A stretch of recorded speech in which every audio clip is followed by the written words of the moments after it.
देखो आज के हम इस लेक्चर में क्या करना है, आज के हम इस लेक्चर में ये देखेंगे कि हमने देख रखा है कार्बन जो होता है एक ऐसा एलिमेंट है जो बहुत सारे कंपाउंड बनाता है। पता नहीं कितने सारे कंपाउंड ये बना सकता है, 60 कार्बन को एक साथ जोड़ सकता है, बहुत सारे कार्बन्स को बाकी अदर एलिमेंट्स को अपने साथ ज्वाइन कर सकता है। तो ऐसा कार्बन के पास क्या है जिसकी वजह से वो इतने सारे कंपाउंड बना सकता है, तो वो हमें इसके अंदर देखना है।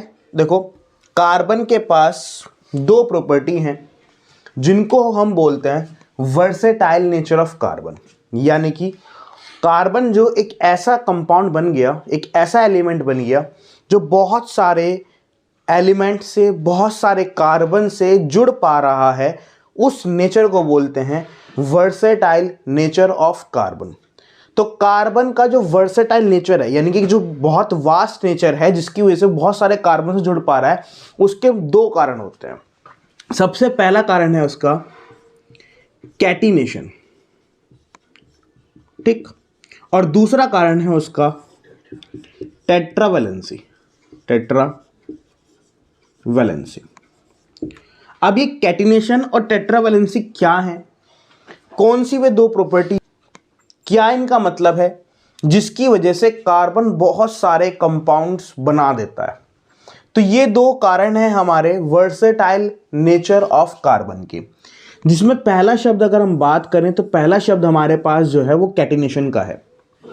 अगर बात करें कैटिनेशन की, तो कैटिनेशन कार्बन की एक ऐसी प्रॉपर्टी होती है जिसकी वजह से वो एक कार्बन किसी दूसरे कार्बन से जुड़ सकता है, दूसरा कार्बन किसी तीसरे कार्बन से जुड़ सकता है, तीसरा कार्बन किसी चौथे कार्बन से जुड़ सकता है। जनरली आपने देखा होगा जो एलिमेंट्स होते हैं, चाहे वो सोडियम हो, चाहे पोटेशियम हो, चाहे मैग्नीशियम हो, चाहे कैल्शियम हो, कोई भी हो, जनरली हर कोई एक या दो या तीन एलिमेंट्स जुड़ता है। जैसे फॉर एग्जांपल Cl की बात करें तो Cl दो होता है, Cl2 बन जाता है। हाइड्रोजन की बात करें तो H2 हो जाता है। N की बात करें तो नाइट्रोजन N2O बन सकता है। यानी कि हमेशा क्या होता है, लगभग एक या दो ही बनते हैं। लेकिन कार्बन क्या है, कार्बन 5 भी हो सकते हैं एक साथ, 10 भी हो सकते हैं, 1000 भी हो सकते हैं, 100 भी हो सकते हैं, 60 भी हो सकते हैं। तो ये क्यों कर पा रहे हैं, क्योंकि उसके पास एक प्रॉपर्टी आ गई कैटिनेशन की। कैटिनेशन का सिंपल शब्दों में अगर मैं एक शब्द के अंदर इसकी डेफिनेशन खत्म करना चाहूं तो इसका सिंपल मतलब है सेल्फ लिंकिंग। सिंपल शब्दों में ये डेफिनेशन खत्म।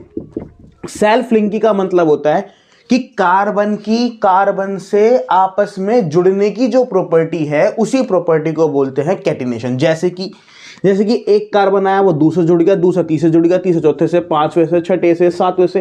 तो ये जो कार्बन कार्बन से जुड़े जा रहा है, इस जुड़ने की प्रॉपर्टी को हम बोलते हैं कैटिनेशन। और कैटिनेशन का सिंपल मतलब होता है the self linking property of the carbon. तो सिंपल शब्दों में the self linking property of the carbon due to which it can attach with two or more carbon elements simultaneously। यानी कि एक ही साथ, एक ही बारी में वो बहुत सारे कार्बन से जुड़ने की जो प्रॉपर्टी होती है, सेल्फ लिंकिंग की जो प्रॉपर्टी होती है, वो प्रॉपर्टी कहलाती है आपकी कैटिनेशन। तो सबसे पहला कारण, तो जो कार्बन बहुत सारे कंपाउंड बनाता है उसका कारण क्या है, एक पहला कारण तो है कैटिनेशन। दूसरा कारण है टेट्रावैलेंसी। अगर मैं टेट्रावैलेंसी को दो शब्दों में बांटना चाहूं तो यहां पे दो शब्द निकल के आते हैं, एक टेट्रा, एक वैलेंसी। टेट्रा का मतलब होता है चार, और वैलेंसी का मतलब आपको पता ही है। वैलेंसी का मतलब होता है कि वो उसके पास कितने इलेक्ट्रॉन्स की कमी है, या उसके आउटर मोस्ट शेल में कितने इलेक्ट्रॉन्स हैं, या फिर उसको कितने की नीड है, ठीक है ना। तो सिंपल वैलेंसी का मतलब हो गया आउटर मोस्ट शेल में इलेक्ट्रॉन से।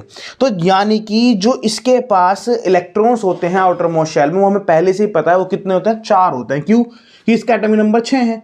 6 एटॉमिक नंबर होने की वजह से इलेक्ट्रॉनिक कॉन्फिगरेशन 2-4 हो गई, तो आउटर मोस्ट शेल में 4 इलेक्ट्रॉन हो गए।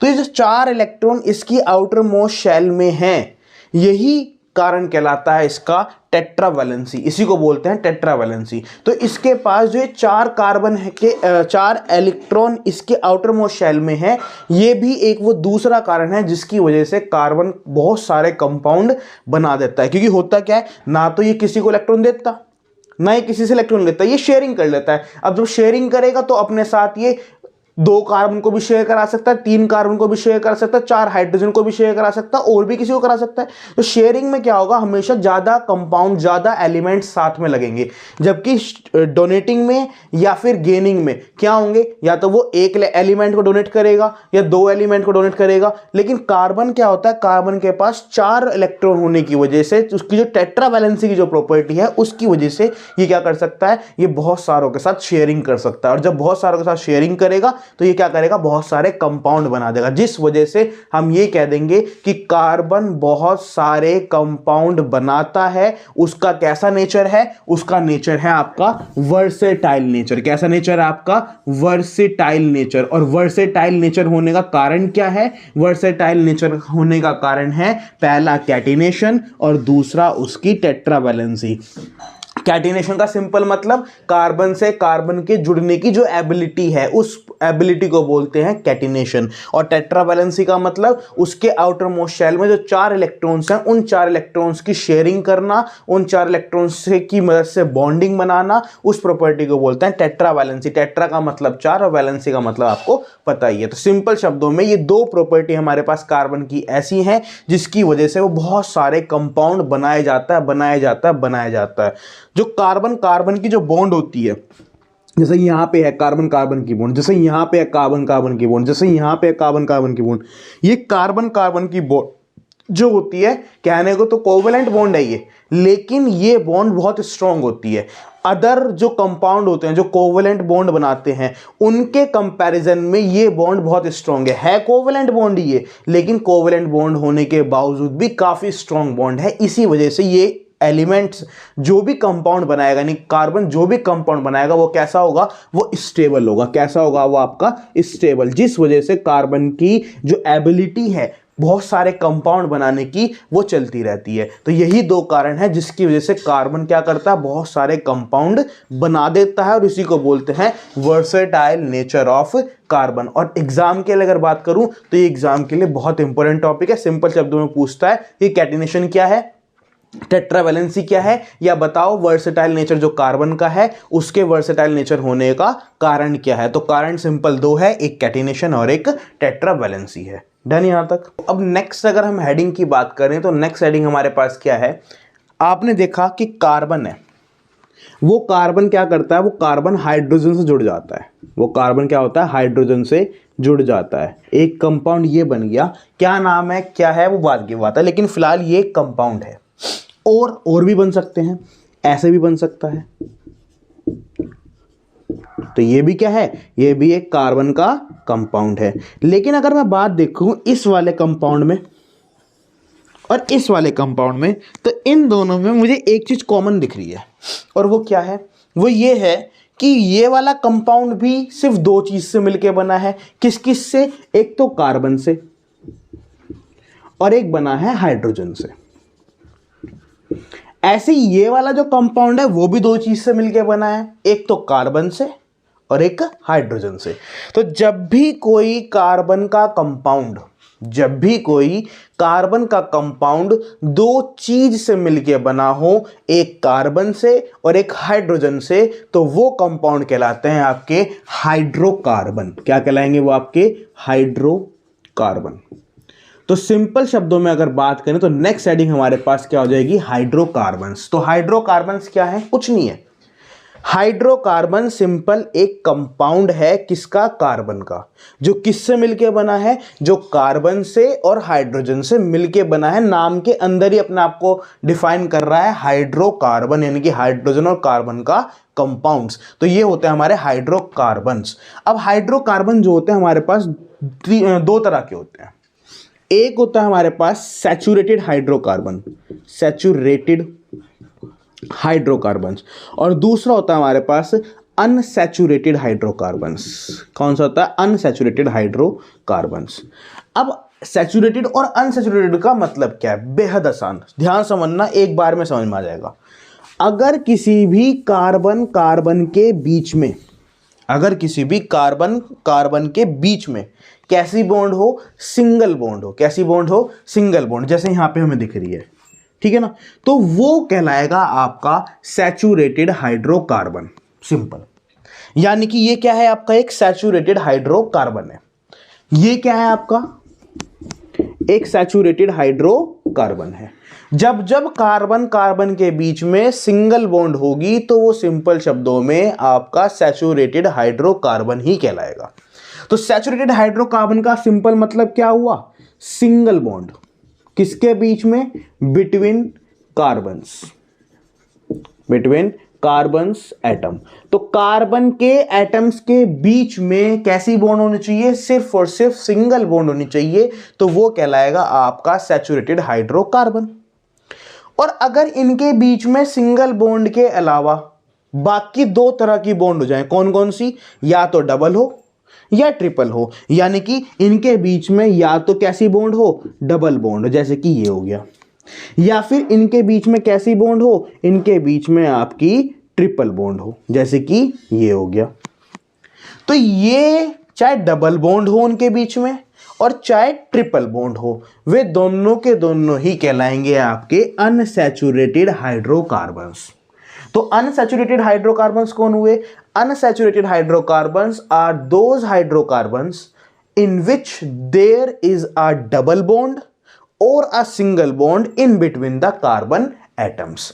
और जबकि सैचुरेटेड कौन होंगे, saturated hydrocarbons are those hydrocarbons in which there is only and only single bonds in between the carbon carbon atom. तो कार्बन कार्बन एटम के बीच में अगर सिंगल बॉन्ड होती है तो वो सैचुरेटेड हाइड्रोकार्बन कहलाएगा। और अगर कार्बन कार्बन के बीच में कैसी बॉन्ड हो, या तो डबल बॉन्ड हो या फिर ट्रिपल बॉन्ड हो, दोनों में से कोई सी भी बॉन्ड हो सकती है, तो वो क्या, दोनों भी हो सकती हैं, जरूरी नहीं कि दोनों ही में एक ही होगी, दोनों भी हो सकती हैं, तो वो कहलाएंगे आपके अनसैचुरेटेड हाइड्रोकार्बन्स। तो सिंपल शब्दों में कहें तो डबल या triple bond between carbon atoms. तो जब कार्बन एटम्स के बीच में कैसी बॉन्ड हो, डबल हो या ट्रिपल हो, तो वो कहलाएगा आपका अनसैचुरेटेड हाइड्रोकार्बन्स।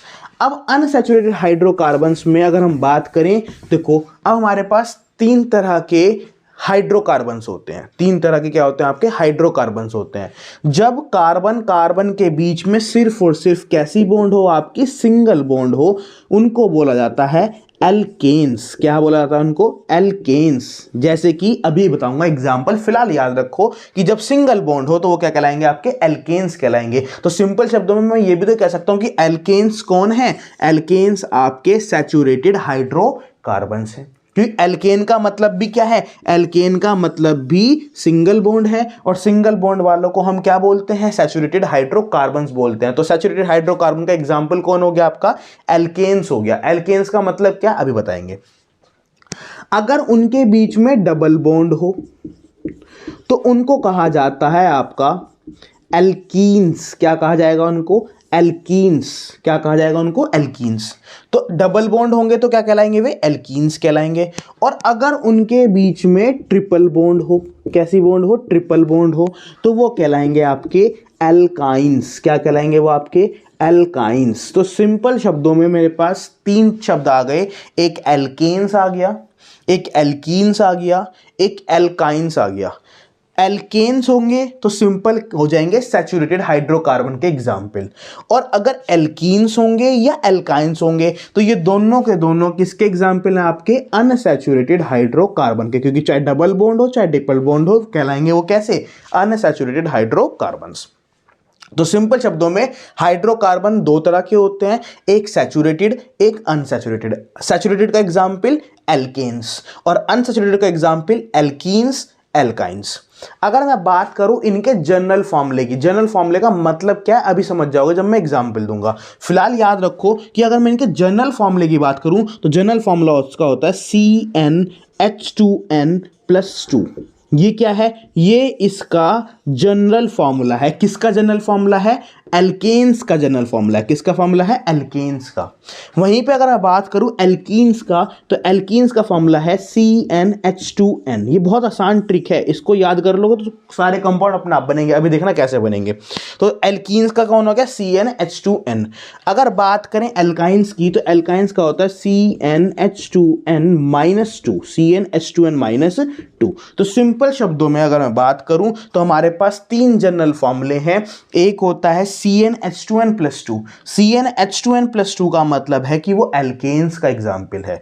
अगर बात करें CnH2n की, तो CnH2n का सिंपल मतलब है कि वो एल्कीन्स का जनरल फॉर्मूला है। अगर बात करें CnH2n-2 की, तो वो सिंपल शब्दों में किसका एग्जाम्पल है? आपका एल्काइंस का एग्जाम्पल है। जैसे कि फॉर एग्जाम्पल अगर मैं बात करूं CH4 की, CH4 में अगर यहां पे ध्यान से देखना चाहो आप, तो C का नंबर कितना है? 1। C का नंबर कितना है? 1। तो यानी कि N की वैल्यू कितनी हो गई? 1। जरा N की वैल्यू इस फॉर्मूले में 1 पुट करना, तो कितनी होगी? 2 × 1 यानी कि 2 और +2, तो 2 + 2 कितना हो गया? 4। तो क्या फॉर्मूला हो गया? CH4। तो CH4 किसका एग्जाम्पल है? आपका CH4 आपका एग्जाम्पल हो गया एल्केन्स का। और कोई? बिल्कुल C2। अब C2 है तो C2 यानी कि N की वैल्यू कितनी हो गई? 2 हो गई। जरा इस फॉर्मूले में पुट करना, तो कितना होगा? 2n+2, यही तो है। और N की वैल्यू कितनी है? 2। तो 2 × 2 = 4 यानी कि 4 + 2 कितना हो गया? 6। तो हाइड्रोजन कितने हो गए? 6। तो यानी कि C2H6। तो ये किसका एग्जाम्पल हो गया? एल्केन्स का एग्जाम्पल हो गया। और बिल्कुल है C3। अब C3 में रखो, जब 3 रखोगे यहाँ पे वैल्यू, तो कितना होगा? 3 × 2 = 6 और +2 यानी कि 8। तो कितना हो गया? C3H8। तो ये भी किसका एग्जाम्पल हो गया? एल्केन्स का। तो इस फॉर्मूले का हम मदद किसके लिए करते हैं? इस फॉर्मूले का यूज करते हैं हम इन फॉर्मूलेज, इन केमिकल्स कंपाउंड को निकालने के लिए, जैसे कि CH4, जैसे कि C2H6, जैसे कि C3H8। तो अगर हमें पता लगाना हो कि वो एल्केन्स है या वो एल्कीन्स है या वो एल्काइंस है, तो हम कैसे पता लगाएंगे? हम पता लगाएंगे इन फॉर्मूले की मदद से। हम ये देख लेंगे, अब CH4 है तो CH4 इनमें से कौन से फॉर्मूले को सेटिस्फाई करेगा? जोन से फॉर्मूले को सेटिस्फाई करेगा वही हमारा क्या बन जाएगा? वो एल्केन्स, एल्कीन या फिर एल्काइन बन जाएगा। अब जैसे इसके एग्जाम्पल देखते हैं। अगर मैं बात करूं इसका C2, तो जरा वैल्यू पुट करो। N की वैल्यू 2 होगी, तो 2N की वैल्यू कितनी होगी? 4। तो यानी कि C2H4। तो ये किसका एग्जाम्पल हो गया? ये हो गया एल्कीन्स का एग्जाम्पल। और कोई एग्जाम्पल? बिल्कुल C3 अगर N की वैल्यू 3 है तो 2N कितना हो जाएगा? 6 हो जाएगा। तो C3H6। तो ये भी किसका एग्जाम्पल हो गया? एल्कीन्स का हो गया। अगर मैं बात करूं C4 की, तो C4H8, ये भी किसका एग्जाम्पल हो गया? एल्कीन का एग्जाम्पल हो गया। तो ये तीनों एग्जाम्पल, और भी बहुत सारे हो सकते हैं, लेकिन ये तीनों एग्जाम्पल किसके हैं? एल्केन के एग्जाम्पल हैं। ये तीनों एग्जाम्पल किसके हैं? एल्कीन के एग्जाम्पल हैं। ऐसे अगर मैं बात करूं एल्काइन की, तो अगर मैं एल्काइन का फॉर्मूला रखा हूं क्या? C2। अब जरा N की वैल्यू कितनी हो गई? 2। जरा इसकी वैल्यू निकालना, 2n-2। तो 2n-2, n कितना है हमारे पास? 2। तो 2 × 2 = 4 -2 कितना आ गया? 2 आ गया। तो यानी कि C2H2। और C3 अगर n की वैल्यू 3 हो तो 3 × 2 = 6 -2 यानी कि 4। तो C3H4। C4 अगर N की वैल्यू 4 है तो 4 × 2 = 8 -2 यानी कि 6। तो C4H6। तो ये तीनों एग्जाम्पल किसके हो गए? एल्काइंस के एग्जाम्पल हो गए। तो हम इन जनरल फॉर्मूले की मदद से इस तरह से कंपाउंड के फॉर्मूले निकाल सकते हैं। हम इनके नाम क्या होंगे, नाम बाद में देखेंगे। फिलहाल इतना समझ लो कि इन जनरल फॉर्मूले की मदद से हम क्या कर सकते हैं? हम बहुत सारे कंपाउंड बना सकते हैं। हमें यह पता चल जाएगा कि कितने कार्बन पे कितने हाइड्रोजन आ सकते हैं, अगर वो एल्केन है या अगर वो एल्काइन है या फिर अगर वो एल्कीन है। तो यानी कितने कितने हमारे कार्बन पे कितने कितने हाइड्रोजन आ सकते हैं, वो हमें कौन बताएगा? वो हमें इनके जनरल फॉर्मूले बताएंगे। ठीक है, तो इसलिए ये फॉर्मूले आपको याद रखने हैं। ठीक है, एक बात का यहां पे ध्यान रखना, जब सिंगल बॉन्ड होगी यानी कि एल्केन होगी, तो एल्केन में एक कार्बन चल जाएगा।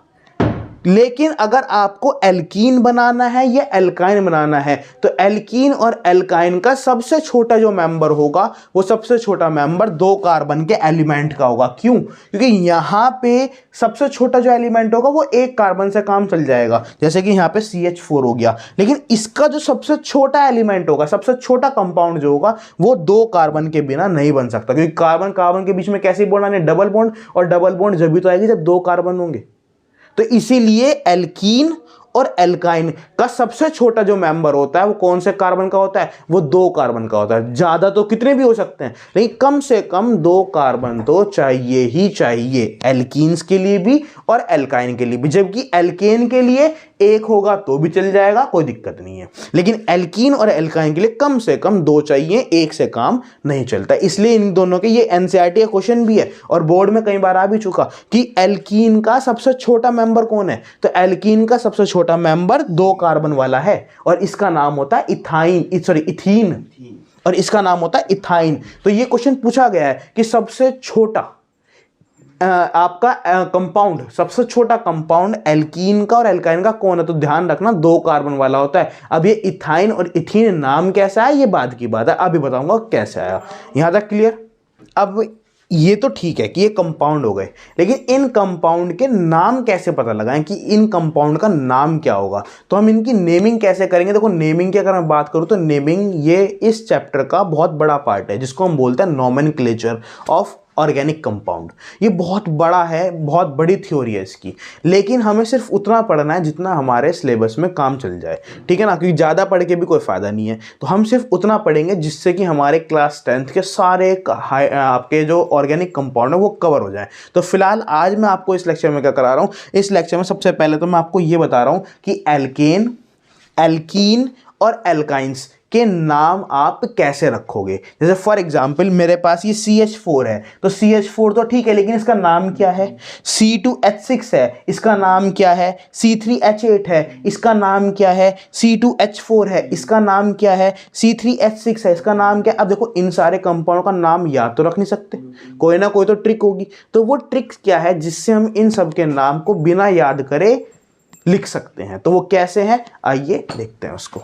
देखो, अब हमने 3 तरह के हाइड्रोकार्बन पढ़ लिए। कौन कौन से हैं? सबसे पहला तो हमारे पास है एल्केन्स, दूसरा हमारे पास है एल्कीन्स, और तीसरा हमारे पास है एल्काइंस। तो 3 तरह के हमने हाइड्रोकार्बन पढ़ चुके हैं।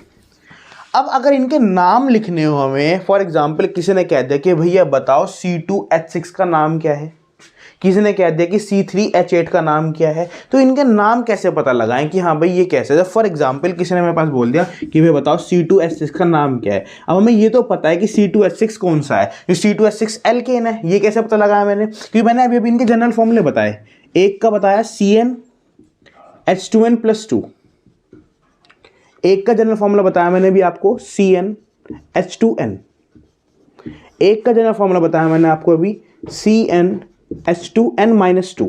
तो इन जनरल फॉर्मूले की मदद से हम ये तो पता लगा लेंगे कि वो कौन सा है, वो एल्केन है, एल्कीन है या एल्काइन। जैसे फॉर एग्जांपल ये है, यहाँ पे n की वैल्यू कितनी है? यहाँ पे n की वैल्यू 2 है ना। अब 2 है, अगर ये वाला देखें तो 4 होनी चाहिए थी, तो वो तो है नहीं।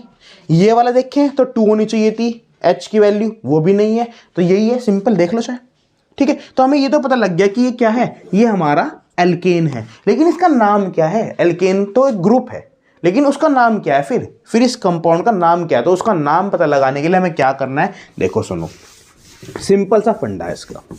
क्या? अगर किसी भी कंपाउंड में 1 कार्बन है, कितने कार्बन है? 1 कार्बन, तो उसमें आप स्टार्टिंग में उसके नाम में लिखोगे मैथ। क्या लिखोगे? मैथ। अगर किसी के पास 2 कार्बन है तो आप लिखोगे एथ। अगर किसी के पास 3 कार्बन है तो वहां लिखोगे आप मैथ एथ, यानी कि प्रोप। किसी के पास 4 कार्बन है तो वहां आप लिखोगे ब्यूट। किसी के पास 5 कार्बन है तो वहां लिखोगे आप पेंट। किसी के पास 6 कार्बन है तो वहां लिखोगे आप हेक्स। किसी के पास 7 कार्बन है तो वहां लिखोगे आप हेप्ट। किसी के पास 8 कार्बन है तो वहां आप लिखोगे ऑक्ट। और इससे ज्यादा आपको याद नहीं रखने, इतने आपके सिलेबस में बहुत है, इससे फालतू वो आपसे पूछेगा भी नहीं, होने को तो बहुत सारे हैं। तो अगर कहीं किसी कंपाउंड में 1 कार्बन है तो वहां पे लगेगा मैथ, 2 है तो एथ, 3 है तो प्रोप, 4 है तो ब्यूट, 5 है तो पेंट, 6 है तो हेक्स, 7 है तो हेप्ट, 8 है तो ऑक्ट। डन। अब अगर वो एल्केन ग्रुप का है, अगर वो एल्केन ग्रुप का है तो उसके लास्ट में ये एन और लगा दो, उसके लास्ट में एन और लगा दो, जैसे methane, ethane, propane, butane, pentane, hexane, heptane, oct N.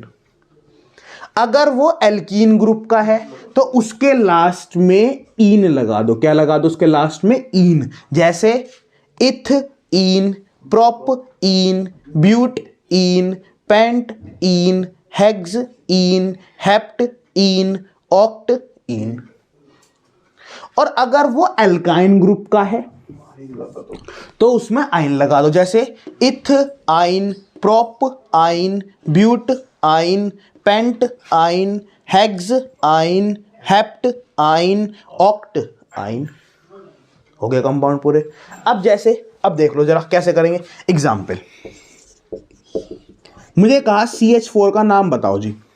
सबसे पहले तो ये चेक करो कि CH4 कौन से ग्रुप का है, एल्केन का, एल्कीन का या एल्काइन का। वो सिंपल कैसे पता लगाओगे? वो पता लगाओगे इन फॉर्मूले से, जो फॉर्मूले हैं। तो इसमें फॉर्मूले में अगर चेक करो तो C की वैल्यू, C के पास कितने कार्बन है? 1, और हाइड्रोजन कितने हैं? 4। तो कौन सा फॉर्मूला? यही तो है, CnH2n+2 वाला। तो यानी कि इतना तो कंफर्म है कौन सा ग्रुप है, ये एल्केन ग्रुप है। अब देखो कितने कार्बन है, कार्बन है 1। तो अगर कार्बन 1 है तो 1 के लिए भी बताया क्या होता है? मैथ। और कौन सा ग्रुप है? एल्केन, तो मैथ एन, तो नाम क्या होगा? मीथेन। अगर अब कह दूं C2H6 तो देख लो कितने कार्बन है? 2। तो पहले तो एथ लगा दिया, और कौन सा ग्रुप है? एल्केन, तो इथेन। अगर हो जाए C3H8 तो क्या होगा? 3 कार्बन है, 3 कार्बन के लिए क्या लगेगा? प्रोप। और कौन सा ग्रुप है? एल्केन, तो प्रोप एन। अगर मेरे पास हो C4H10 तो 4 कार्बन है, तो यानी कि ब्यूट, और साथ में क्या लगेगा? एन। अगर मेरे पास है C5H12 तो क्या होगा? 5 कार्बन है, यानी कि पेंट, और कौन सा ग्रुप है? एल्केन, तो पेंटेन। अगर मेरे पास हो C6H14 तो क्या होगा? 6 कार्बन है, यानी कि हेक्स, और कौन सा ग्रुप है? एल्केन, तो यानी कि हेक्सेन। अगर मेरे पास हो C7H16 तो 7 कार्बन यानी कि हेप्ट, और कौन सा ग्रुप है? एन, तो हेप्ट एन। अगर मेरे पास हो C8H18 तो 8 कार्बन यानी कि ऑक्ट, और कौन सा ग्रुप है? एल्केन, तो ऑक्ट एन। तो ये हो गए सारे, methane, ethane, propane, butane, pentane, hexane, heptane, octane. ठीक है, तो हमें याद नहीं रखने, बस हमें ये याद रखना है और ये देखना है कौन सा ग्रुप है। एल्केन है तो एन लगा देंगे, एल्कीन है तो एल्क। अब देखो इसका, देखो एल्कीन है, अगर मैं बात करूं C2H4 कितने कार्बन है? 2 है, तो क्या लगेगा? एथ। और कौन सा ग्रुप है? ये है एल्कीन ग्रुप। क्यों? देख लो, चाहे ये वाला फॉर्मूला सेटिस्फाई हो रहा है, CnH2n, C2H4 तो कौन सा? एल्कीन है ना, तो क्या हो गया? इथीन। C3H6 क्या नाम होगा? 3 कार्बन यानी कि प्रोप, प्रोपीन। C4H8 4 कार्बन यानी कि ब्यूट, भाई 4 कार्बन का मतलब ब्यूट, और इन है तो इन, ब्यूटीन। ठीक है, और देख लो चाहे इसके, अगर हमारे पास हो C5H10 तो C5H10 5 है ना कार्बन, तो पेंट, और कौन सा ग्रुप है? इन, तो पेंटीन। C6H12 6 कार्बन, 6 कार्बन का मतलब हेक्स, और कौन सा ग्रुप है? एल्कीन, तो हेक्सीन। C7H14 7 कार्बन यानी कि हेप्ट, और कौन सा ग्रुप है? इन, तो क्या हो गया? हेप्टीन। C8H16 कौन से कार्बन हो गए? 8, 8 का मतलब ऑक्ट, और कौन सा ग्रुप है? इन, तो ऑक्टीन। तो हो गए ethene, propene, butene, pentene, hexene, heptene, octene. अच्छा, इसमें मिथीन नहीं हो सकता? नहीं, कि सबका सबसे छोटा जो एलिमेंट है, वो सबसे छोटा जो कंपाउंड है वो कौन होता है? वो एच से शुरू होता है, कि कम से कम 2 कार्बन तो चाहिए, इसलिए इसका कभी मिथीन नहीं हो सकता। ऐसे जरा एल्केन पे आ जाओ, एल्काइन पे, सॉरी, एल्काइन की अगर बात करूं तो क्या होगा? C2H2 2 कार्बन है ना, 2 कार्बन मतलब ईथ, और कौन सा फॉर्मूला सेटिस्फाई हो रहा है, CnH2n-2। चेक कर लो, n की वैल्यू 2 है और 2 2 जा 4 -2 यानी कि 2 रह जाएगा, नहीं सही है वो, तो यानी कौन हो गया, इथाइन। अगर हो जाए C3H4, चेक करो C3H4 क्या होगा, C3 3 कार्बन यानी कि प्रोप, और साथ में क्या लगेगा, आइन, प्रोपाइन। अगर हो जाए C4H6 में क्या होगा, 4 कार्बन, 4 का मतलब ब्यूट, और लास्ट में क्या लग जाएगा, आइन, ब्यूटाइन। C5H8 5 का मतलब पेंट, और एल्काइन ग्रुप है तो पेंट आइन। C6H10 क्या होगा, 6 कार्बन यानी कि हेक्स, और कौन सा ग्रुप है, आइन, तो हेक्साइन। C7H12 ये हो जाएगा आपका हेप्ट आइन, क्योंकि 7 कार्बन थे ना, हेप्ट आएगा। अब 8 हो जाए तो C8H14 तो हो जाएगा ऑक्ट आइन। तो ये हो गया आपके ethyne, propyne, butyne, pentyne, hexyne, heptyne, octyne. इसमें भी मिथाइन नहीं होने का कभी भी, क्यों, कि कम से कम 2 चाहिए, एक से काम नहीं चलने का, तो इसलिए वो हो गया आपके एल्काइन। तो सिंपल ये हैं आपके 3 तरह के कंपाउंड, एक एल्कीन, एक एल्केन, एक एल्काइन, और इनके नाम। आपको बस क्या याद रखना है, आपको सिर्फ ये याद रखना है जो मैंने यहाँ पे बॉक्स के अंदर बना रखा है। और अगर एल्केन होगा तो एन लगा देंगे, एल्कीन होगा तो ईन लगा देंगे, और एल्काइन होगा तो आइन लगा देंगे, और इनके जनरल फॉर्मूले की मदद से ही हम पता लगाएंगे कि वो कौन सा ग्रुप है। डन यहाँ तक। तो ये सब कुछ था आपका एल्कीन, एल्काइंस और एल्कीन्स के बारे में। तो ये आई होप आपको अच्छे समझ में आया होगा। अगर आपको लगता है कि हाँ ये वीडियो आपके लिए बेनिफिशियल हुई है, आपको कार्बन कंपाउंड एक बहुत आसान तरीके से बता दिया गया है, तो वीडियो को लाइक करें, कमेंट करें, और जितना हो सके अपने फ्रेंड के साथ शेयर करें। और अगर चैनल पर नए हैं तो चैनल को सब्सक्राइब करें, ताकि आने वाली सभी वीडियोज़ की नोटिफिकेशन आपको मिल सके सबसे पहले। थैंक यू, जय हिंद।